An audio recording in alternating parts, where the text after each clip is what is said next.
Hi, everyone, and thank you for attending this event sponsored by the Society of Professional Journalists, the New England chapter.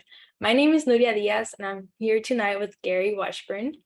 Gary Washburn has covered the NBA and the Celtics for the Boston Globe since 2009. He's worked in journalism for more than 20 years and previously covered the Seattle Supersonics for the Seattle Post-Intelligencer, the Baltimore Orioles for MLB.com, and the Oakland A's for the Contra Costa Times. He's also a member of the National Association of Black Journalists, where he serves as the Vice President of Print from NABJ Sports Task Force and President of the organization's Boston chapter. He is here tonight to talk to us about what it's like to cover the NBA and one of the game's most historic franchises. Gary, thank you for joining us. Oh, great to be here. Good to be here. Thank you. So I'll just kick it off with start asking you a couple of questions about your career. And so the first one I had was you grew up near the Forum in Inglewood, California, and you said you were a rabid Lakers fan during the Showtime's years. What's it like now to be on the other side of the rivalry covering the Celtics? Very unique.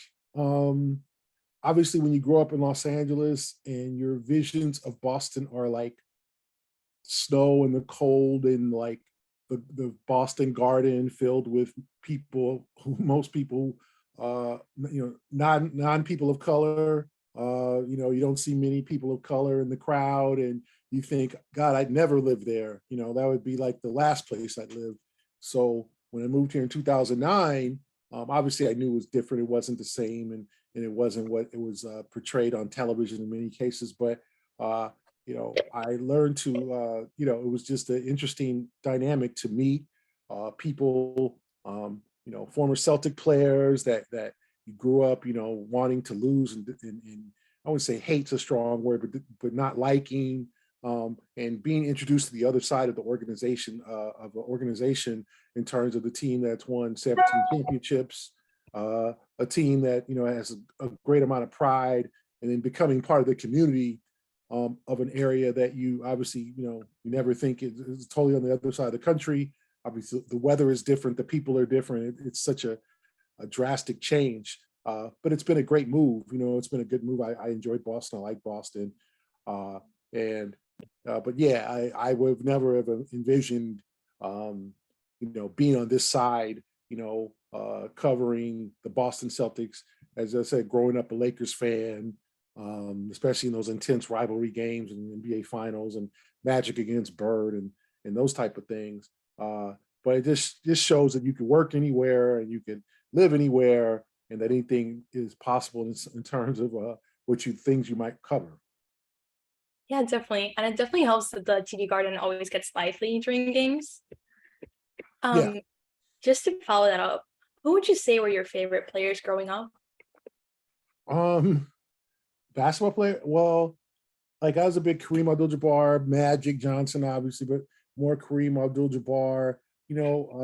Julius Erving. Watching him dunk on people. I had respect for Larry Bird. I wasn't a big Larry Bird fan, but I had respect for his game. But I just liked. I was a big Lakers fan. I liked the Lakers itself. I wasn't a big fan of a bunch of players from around the NBA. I used to love sports, love to watch all the games, but mostly just watch the Lakers. So I would say, my all-time favorite player is probably Kareem, because I was old enough to remember him getting, barely old enough to get it when he got to LA and his time there. And then I remember when Magic came. So I would say Kareem. But yeah, I liked a lot of different players around the league because I was a big fan, but mostly the Lakers. Yeah, definitely great choices. I always think it's hard to just pick one out since they're all so amazing. And what kind of let you into sports journalism? Uh, well, I knew I wanted to do something in sports. I don't, of course, I think every little boy and girl dreams of being a professional athlete, soccer, lacrosse, basketball, football, whatever your sport is, you think of being a pro at it. I was a basketball player growing up, not a great one, a decent one. But I knew I wasn't going to ever play. I was not particularly tall and fast and things like that. So I wasn't going to be an NBA level player. That was a dream, right? So I knew I wanted to do something in sports media. And so when I would watch television, there would be a gentleman on TV named Bryant Gumbel, who now hosts like HBO's Real Sports, and he was on the Today Show. But in these times in the 80s, he was like the NFL reporter live at the games. He would be out on the field, obviously it'd be cold, a game from New England or a game from Pittsburgh, and he'd be in the snow and he'd have his microphone reporting from the games. And to see a person of color, a Black man like myself do that, I was like, wow, that's something I think I want to do. At first, I wanted to be like a play-by-play announcer where I announced the games, and that was kind of my dream. I got to college. I attended UC Berkeley. I got to college. My first 2 years, I kind of worked in the cafeteria, whatever, worked just odd jobs on campus. My junior year, I said, okay, Gary, I got to do something that is geared toward my career. I got to figure out what I'm going to do. And let me do something with the media. So I went to the campus radio station and I went to the campus newspaper. The radio station was like, yeah, you can get on the air, you can do whatever you want to do. We have people with their own shows, but it's free. It's no pay. It's just, and that sounded great, but you're like, okay, you're in college, so you want to be able to earn some type of money. So you're like, okay, well, wow, I'm going to have to do this and get a job. So I went to the campus newspaper. They were like, yeah, you can write a story. We pay $25 a story. Well, okay. And then if you stay on particular nights and help put the paper to sleep, which is, obviously edit the paper and make sure the paper, and I know this is probably talking old school here because now people don't realize what goes into putting a paper away. It's such an 80s and 90s thing, but back in those days, you would have to edit the stories, obviously, write the headlines, and then cut the stories. It'd be like a story might be 3 or 4 lines too long for the paper. You would have to cut the story. So if you spend that process and putting a sports section out, it was like, I think it was like $50 or so 20, it was something like that, 25, 40, something like that for working at night from like 5 to 11. And so I was like, oh, okay, so here's a chance for me to make some money. And so obviously I took the newspaper job. And once I learned how to cover sports, and I learned my first assignment was women's field hockey, which I thought was great. I did football, I did softball, the UC Berkeley softball team.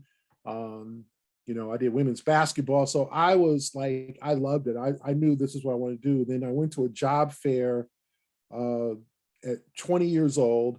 It was like it was something called the CCNMA, which was, I think, the Chicano, I forgot what all it stands for. Like this is the Chicano Association of Journalists.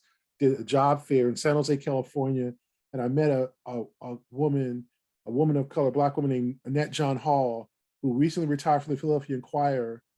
And I thought that going to the newspapers, I was going to have to do like cops and mayors and city council meetings and murders and all that. And then she was like, no, Gary, you can just do sports. You can be a sports writer. I was like, oh my God, like I really had no clue that I could only do that. I could do sports. Like I thought I was going to have to, take obituaries and then go out and, I did not know that. So when I found out I could specialize in sports, that's what I knew I wanted to do for a living. And so I got out of college and worked at the Long Beach Press Telegram, the Los Angeles Daily News. And I'm like, yeah, that's kind of how I started my career doing sports. I had no clue till I got to college I could be actually a sports only writer. Yeah, definitely. College newspapers are always the best resources for future journalists. Currently going through that process myself as a sports editor, getting together the guide every weekend. So I can definitely relate to that. And I mentioned in the intro that in addition to covering the Celtics, you also covered the A's and the Orioles. How is covering the NBA different from covering the MLB? Wow, good question. Major League Baseball is like a lifestyle. What I mean by that is that it is very time consuming. Baseball is a slower sport. When I did baseball, Very few of my friends wanted tickets to baseball games. When I do basketball, everybody wants tickets to go see the Celtics, right? Because basketball is a fun sport in person. It's a fast-paced game. Baseball is just it's a very it's time consuming. What I mean by that is like you go to spring training begins like in mid-February. If you're covering, let's say, the Red Sox or whoever baseball team, now this is the off season. The World Series is about to start. But if your team didn't make the World Series, like the Red Sox, you're kind of in the off season, the free agency. But then the season kind of starts in mid-February with spring training. So you have to go down to Fort Myers or wherever the team covers spring training, and you're there for 6 weeks. And being somewhere for 6 weeks is like you got to kind of live there. Like you got to have your mail forwarded there. This is old school, when people used to get U.S. mail. You have to kind of move your life because you're not going there for a week or two. You're going there for a month and a half. So you've got to bring a good amount of clothes. You got to bring things that you do it daily. So it's kind of living there.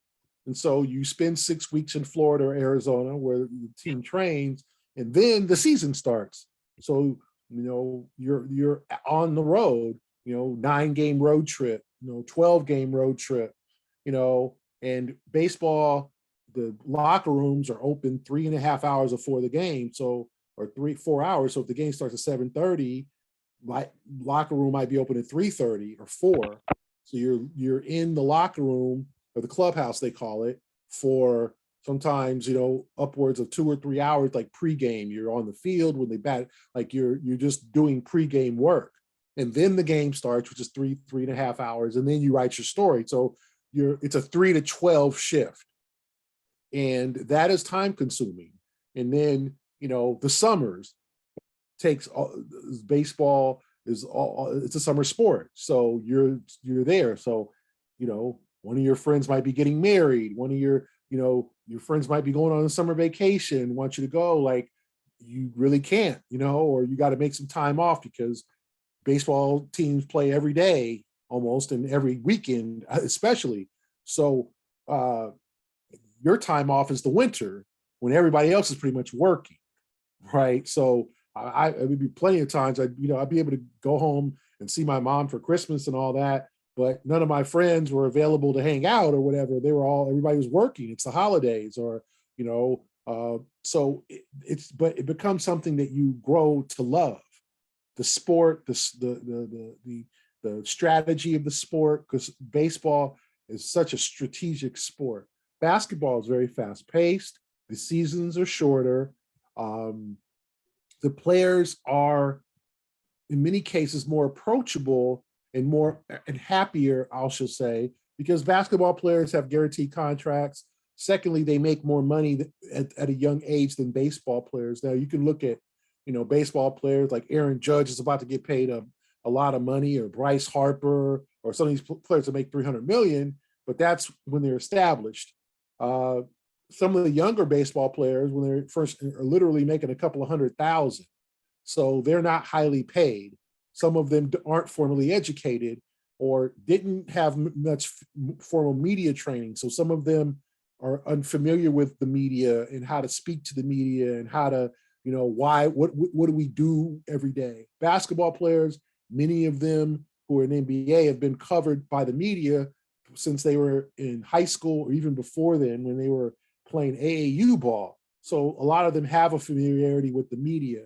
So it makes the job a little bit easier when you're dealing with guys, one, who are more well paid because life is good when you're 22 and you're making 2 to 3 million, and that's kind of the minimum salary, as opposed to 200,000-300,000. And then a lot of the NBA players have the formal media training because most of them went to college, so they were covered in college by when they went to Duke or North Carolina or Kansas or Kentucky or most of the major schools. They dealt with media, so it's a little bit easier. I know it's a long-winded answer. Baseball's an acquired taste. I loved covering baseball, but I also love covering basketball, but it's drastically different. Yeah, I agree with that. It's very different to see 9 innings versus just 2 halves. Mhm. Um, I also want to announce to the audience that we'll be taking in questions to the chat. So if you have any question, please send it to the chat and I'll ask it. And then I'll just jump into the next one until then. So when you were first hired by the Boston Globe, your friends and family had strong feelings about Celtics legend Tom Heinsohn and his coverage of the NBA final games. Can you tell us about that and the friendship you developed with him? Wow, you've been doing your research. Yeah, like when in the 80s, in the NBA finals before your time, obviously, when the Lakers played the Celtics, Tom Heinsohn was an analyst for CBS. CBS used to do the finals. Tom Heinsohn, former player, Celtics great player and great coach, in the Hall of Fame for both as a player and as a coach, was the analyst. So he was obviously understandably biased toward the Celtics. The Lakers were the athletic team. Lakers had all the stars. The Celtics worked harder. The Celtics did everything more fundamental. It was the thing, like, and it was true because the Lakers had more talent in those series, but the Celtics sometimes worked harder. They were the tougher team. They were the more resilient team. So family members of mine, began to hate him because hate's a strong word, dislike him because he was a former Celtic, and he was before I was, my time. Like I don't remember, growing up, I didn't know he was a Celtic. I mean, I knew he was a player, but I don't remember. I was too young. He retired before I was born, and I think he was.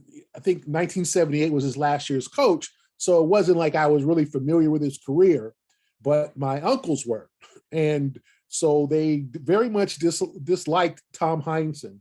So I get to Boston and there's Tom Heinsohn as now the local television analyst. And he couldn't have been nicer. He was a very nice gentleman. It was good to see him over the years. It was good to make friendships with obviously a lot of the former Celtics. A lot of them, unfortunately, have passed away over the last couple of years. But Mr. Heinsohn was definitely a nice gentleman. He couldn't have been nicer. I talked to him for stories. He liked to tell you what he knew because he knew so much about the game. So I couldn't come back and say, oh, he was a jerk, or he was couldn't have been a nicer man to me. So it just showed you when you're on the other side and you expect that things are going to be different, or you expect you get an image of someone that you see on television and you think, oh, he's going to be, not a good guy, or but he couldn't have been nicer. He loved, obviously, as we all know, he loved the Celtics. And he was very biased, but that's what made him a special at his job. But yeah, he could not have been nicer to me. And that was kind of my introduction to Boston, is that, it was just meeting people, meeting John Havlicek, and getting the chance to interview Bill Russell, and getting the chance to meet, some of the all-time great Celtics over the years, because you have respect for their history. The history of the organization is unquestioned. And these are names, and you see them in person, and they're a little older, but you grow respect. You're like, wow, this is legendary stuff here, and I'm around people who have done amazing things. So yeah, Mr. Heinsohn was always a gentleman to me. Yeah, it sounds like a great experience. We have our very first question from the crowd. It's from Mike Fink. And so he asks, you cover the A's considering the public perspective on the team, small market, low payroll, low attendance. Do you think the team can stay in Oakland, and what will it take to have a team thrive there like they did in the late 80s? Different ownership group, a new stadium? Oh, good question.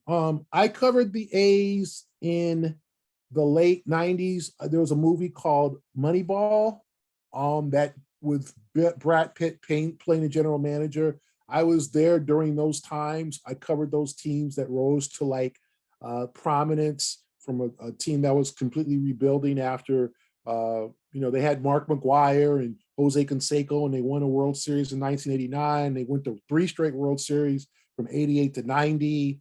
And they were they were a power, obviously, in the American League. And then they decided to completely rebuild, and they became and that's when the market thing kind of started to separate itself, where there was smaller markets and bigger markets, and the A's and Oakland's a smaller market. So it's been like that for years. So to thrive, in Oakland, one, you just have to be better at some of the things that other franchises, like maybe the Red Sox, take for granted: scouting, picking the right players, making the right trades, cultivating your talent. You have to be meticulous at that, because those players are going to lead you to prosperity. If they're good, you can't miss on first round picks. You can't make bad trades. Oakland's a market where, unfortunately, what happened was Oakland Coliseum, where they currently play now, which is probably the worst stadium in professional sports, one of them. It was a beautiful place to watch a game. They had the backdrop of the mountains until the Raiders moved back to Oakland in 1995. The Raiders went from Oakland, and then from 13 years went to LA. And then LA kind of started changing as a market, and the Rams moved to St. Louis, and the Raiders decided to move back to Oakland because they redesigned the stadium to make it a more susceptible, more attractive for football. So they put this huge, they added some stands, some bleachers covering the backdrop that really covered the entire view. It made going to a game less attractive visually, because baseball, it's kind of a visual sport. When you go to some of these stadiums, especially the new ones, and they're like, the architecture is, the backdrop is downtown. You could see the lights, and you could see the light, people in the office buildings. Like, that's what kind of makes baseball such a amazing sport visually, because you can see the backdrop. You're in the middle of a city, and you can see, and then sunset hits, and all of a sudden it's beautiful in many cases. Well, Oakland didn't have that anymore. So the fans started losing interest, not losing interest, but the fans, there was no reason to go for a great, scenery. So you had to go for the team. So I think, and that's been like that for now many years. In Oakland, the Warriors have left to move to San Francisco, and obviously the Raiders moved to Las Vegas.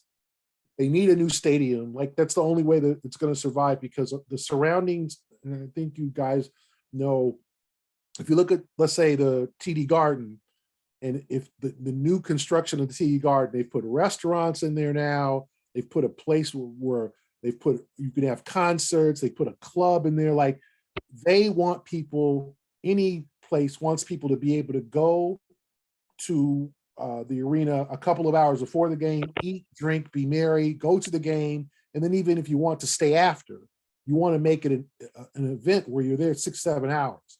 You need a complex. It's not just a stadium. The Coliseum is just a stadium. There's nothing around it. It's an industrial type of area. So Oakland needs a new stadium. They need to make better decisions on their players, and they need to get their fan base back. A lot of their fan base, they're apathetic. They're losing every year. Every time the players get good, they trade them. We can do a long laundry list of players who ended up being stars somewhere else because the A's couldn't afford them. And so if you build a stadium in Oakland, and Oakland's being regentrified, this is not the Oakland that it was 15, 20 years ago. Oakland's a city where a lot of money is coming in. A lot of people who can't afford to live in San Francisco are moving to Oakland. So there will be a financial base. But Oakland is a type of market where you have so many, like, sports. I think we get spoiled by being in Boston. Sports is very important to people here. In Oakland or California, especially being from California, there's so many other issues: homelessness, schools. So if you build a stadium and now stadiums cost $1 billion to build. If you put $1 billion, you're going to have politicians, school people, school district folks say, what about the schools? What about the homeless? What about this community? What about that community? So everything there is so hard to get approved because of all the other issues that, let's say, the state of California has: crime, property increased, like I say, property values, housing, all of these issues. So it is hard to do a brand new stadium unless it's privately funded. Now, that's what Oakland is trying to do, a privately funded stadium. If that were the case, it would save the team.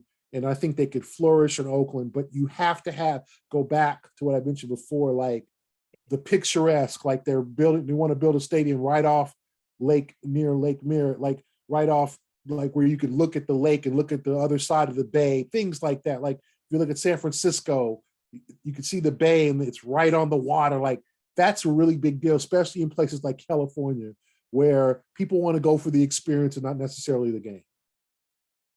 Yeah, we definitely appreciate the insight, especially knowing that so much goes into a sport and the stadium and how much it can impact it.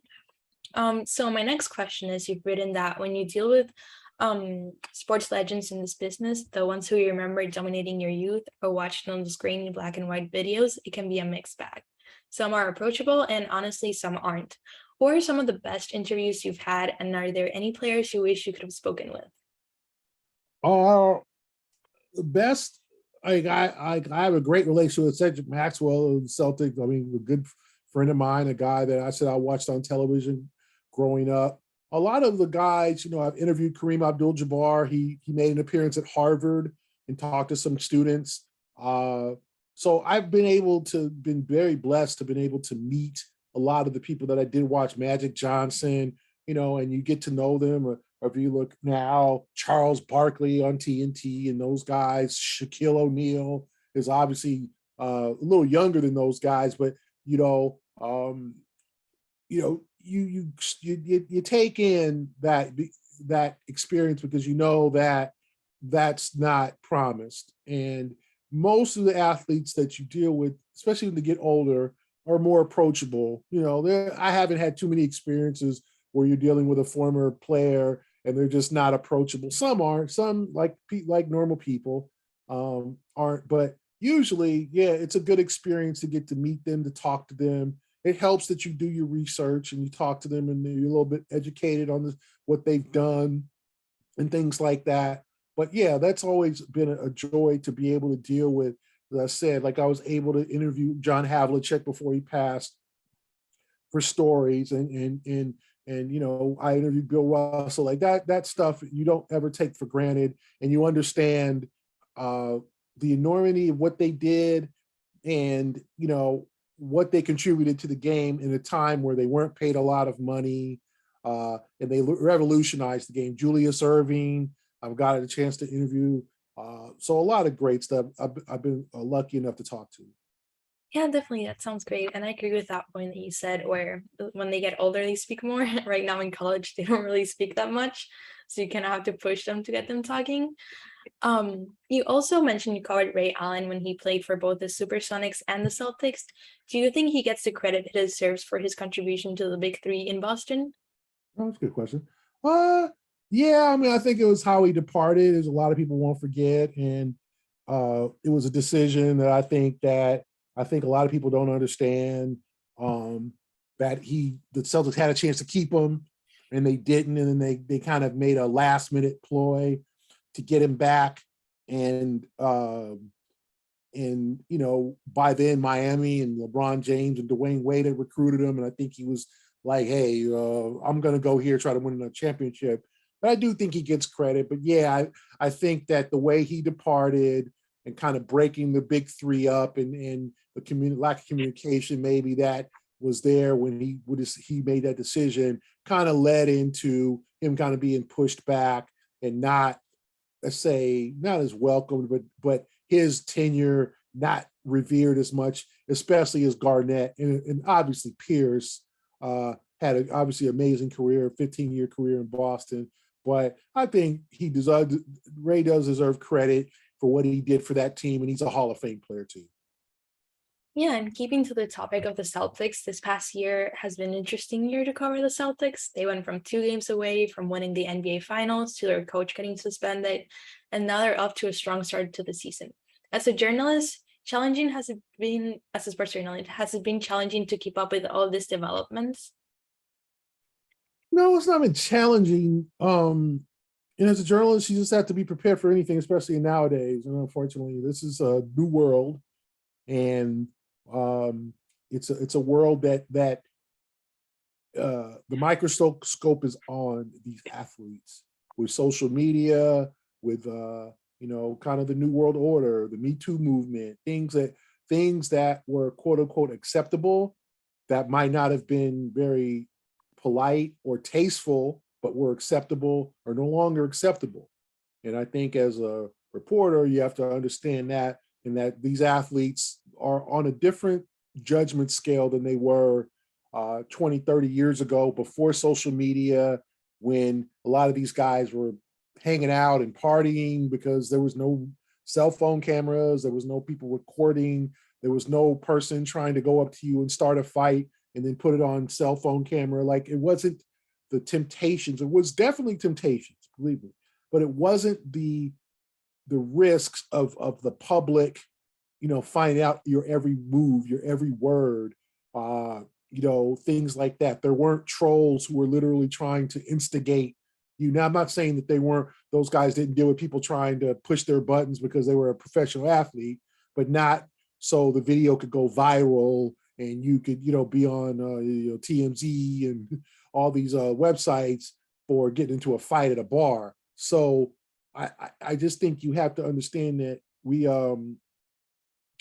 you have to just be more like aware in terms of like the off the field things are almost as important now as on the field. Marketability.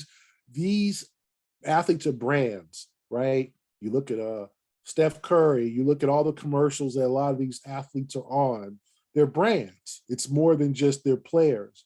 So they have marketability, and you have to look and so you have to cover some of the things they do off the floor, some of the projects they're involved with. And so the brand is to the point where you have to be aware of some of the things they do. You have to follow them on Instagram. I'm not a big Instagram guy. I do have an account, but you have to follow them, see what they're up to. A lot of them, that's how they speak to people. That's how they make announcements, is on Instagram or on Twitter. It's just changed. So I think when it comes to a situation like what happened with Coach Udoka, the spotlight is there. And so you have to be prepared as a reporter for almost anything to happen, to get a call to be like, okay, this guy was caught drinking and driving, and here's all the photos. This guy got into a fight at a club.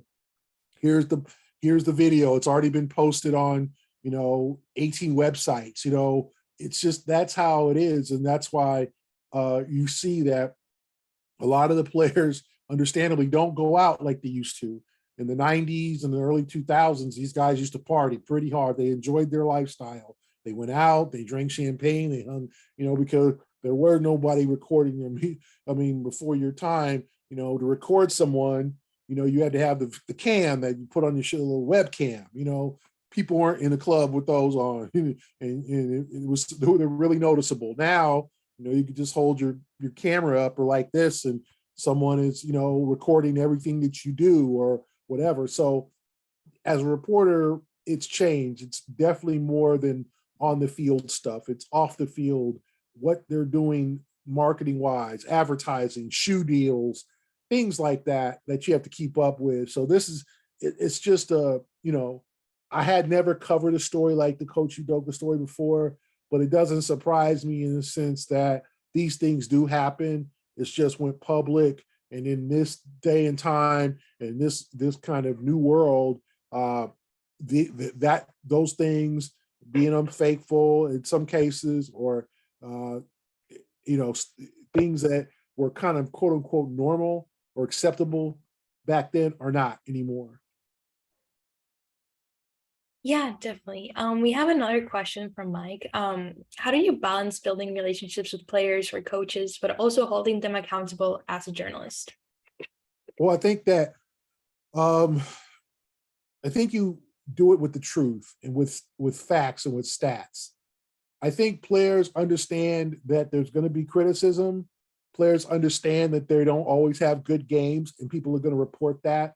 It's only when they think that you are coming after them personally, or you're being unfair, or taking cheap shots, or making it personal, or you're making comments, or saying the word trash or things. It's only when that goes down that I think some of the athletes take it personal and don't like it.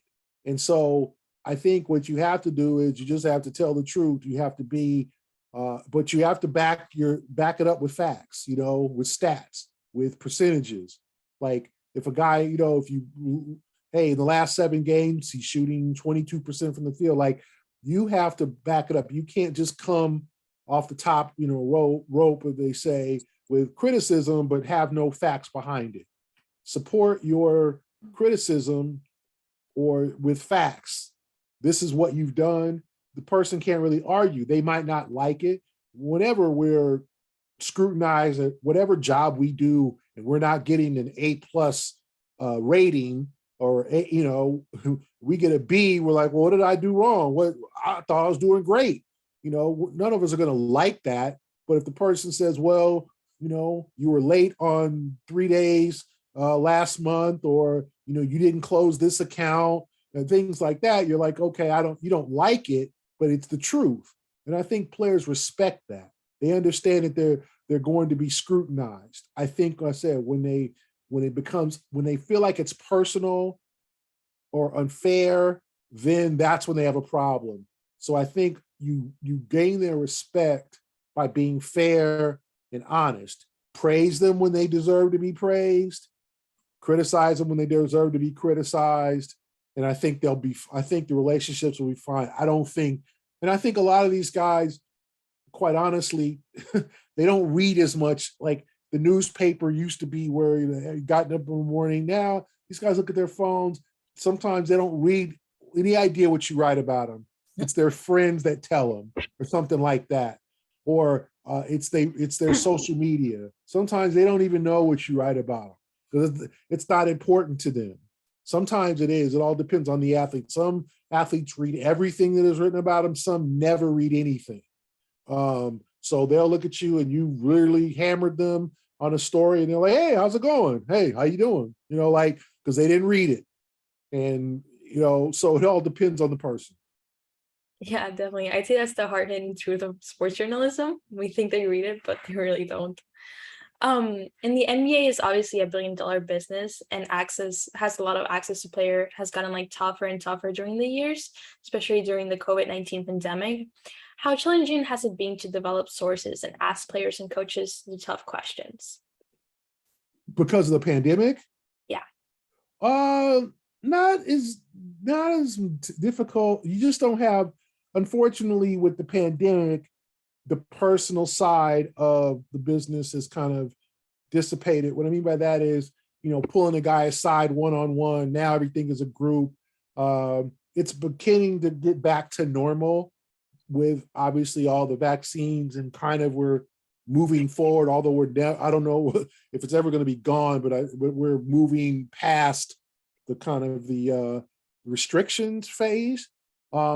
But yeah, the personal side of it kind of dissipated, where you would pull a guy aside and say, hey man, can I get your phone number? Hey man, give me let me talk to you for a few minutes. Everything was so structured to where, you would never get a guy one-on-one. Because that's the important thing. This is a people business, journalism, period. Sports, news, whatever. It's a people business. You have to learn how to talk to people. You have to learn how to talk to people who have nothing to do with you, in terms of you have nothing in common with them. They might be twice your age. They might be a different race. They might be a different political affiliation. They might be completely opposite of what you believe in. You have to get to know them.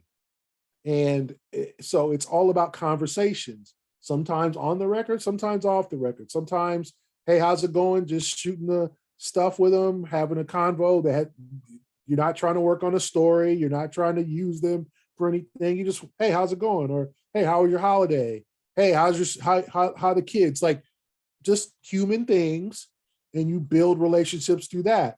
And a lot of times the players do notice, and the GMs do notice the job you do. They notice who works hard. They notice who don't. They know the people that they pay attention to that. So it's a people business. So the pandemic kind of prevented the personalization of the business. But to me, it's getting a little better. But it did make it challenging because, it's not like I could go to Jason Tatum, hey, let me get you one-on-one. There was times I could do that, but I really had to set it up. It wouldn't be like where before I could just kind of, follow them to the bus or things like that and say, hey, what's going on here? Or give me your insight on this. So it did kind of postpone it.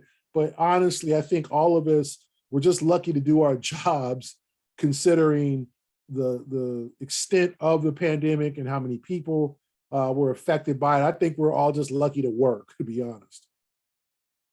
And we have a question from our host, SPJ. So you're a member of the NABJ Sports Task Force. SPJ recently launched its own sports committee. Can you tell us about some of the work your task force is doing? And they'd also love to collaborate.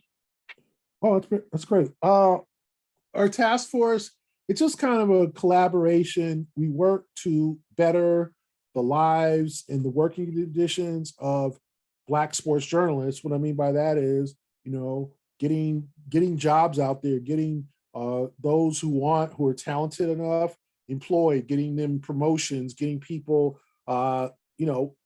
education in terms of how to do different jobs, how to be better when better at an interview, what to wear to an interview, how to approach certain situations on the job. If you're if you're dealing with someone who's giving you a hard time, or if you're dealing with certain situations of sexism, misogyny, or racism, how to deal with those things. So we collaborate, and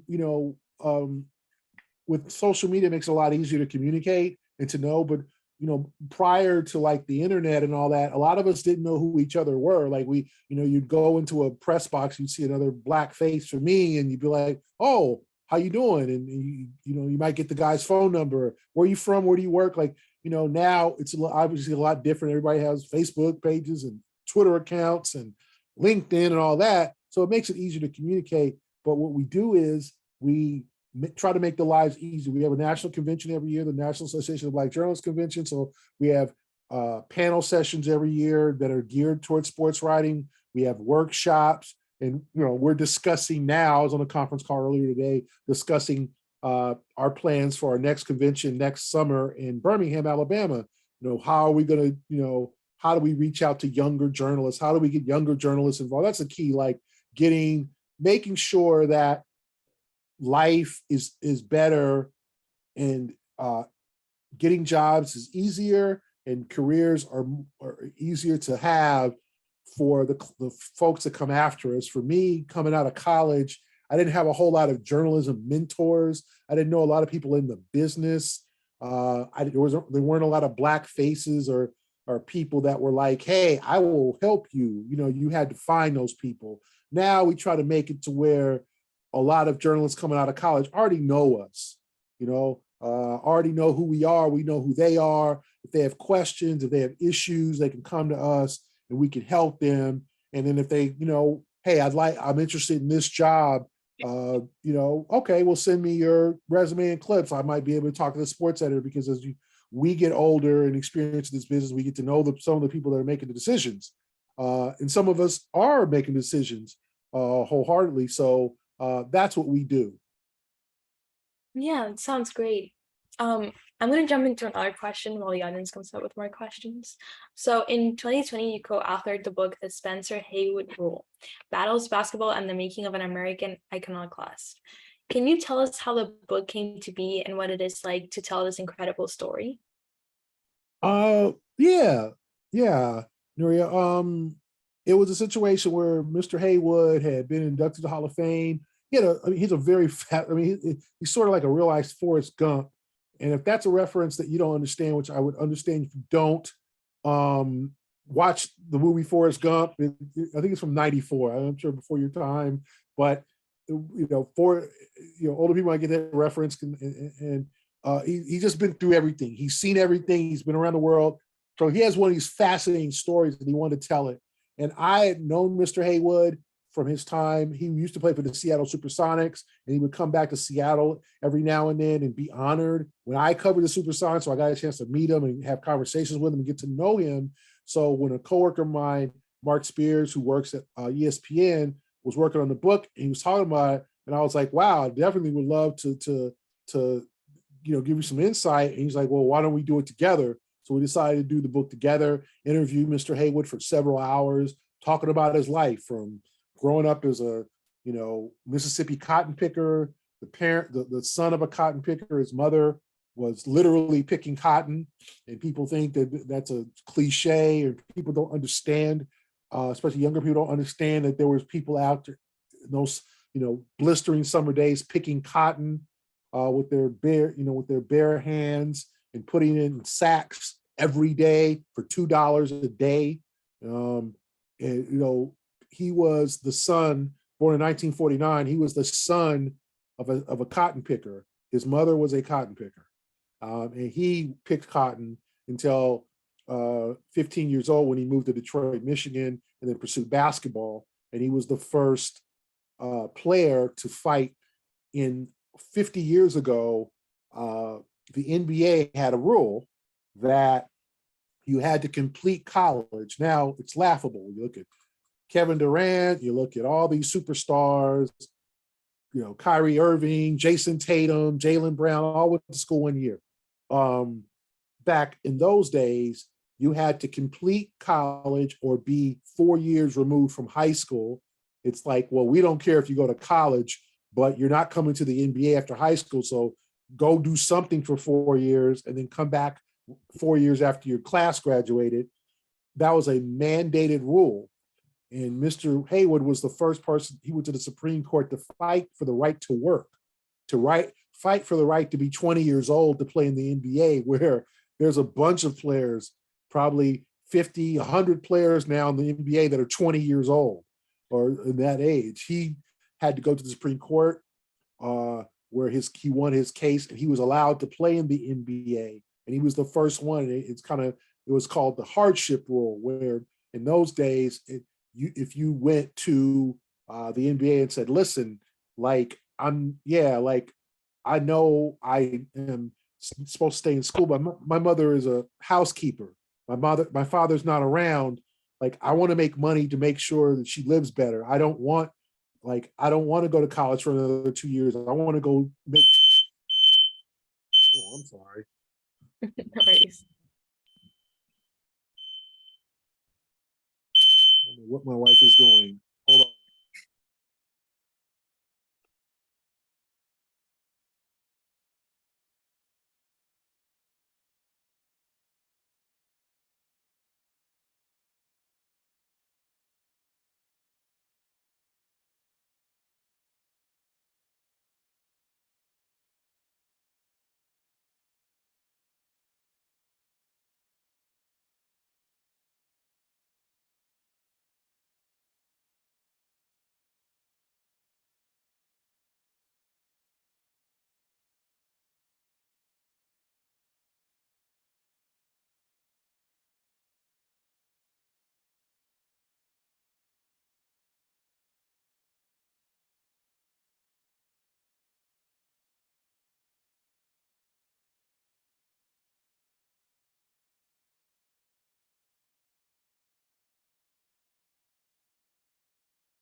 I'm sorry if you can't. I'll put it on mute. Yeah, my wife was cooking. I'm No, sorry. it's fine. You're good. I was honestly scared my norm's fire alarm was gonna go off, but yeah. Oh boy.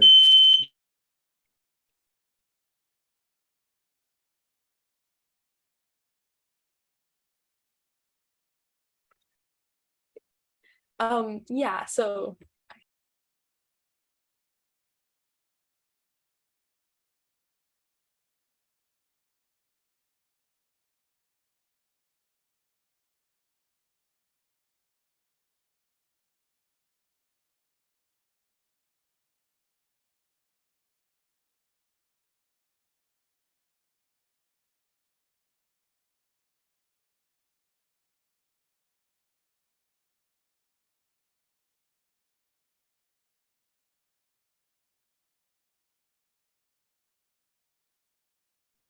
Okay, I'm sorry.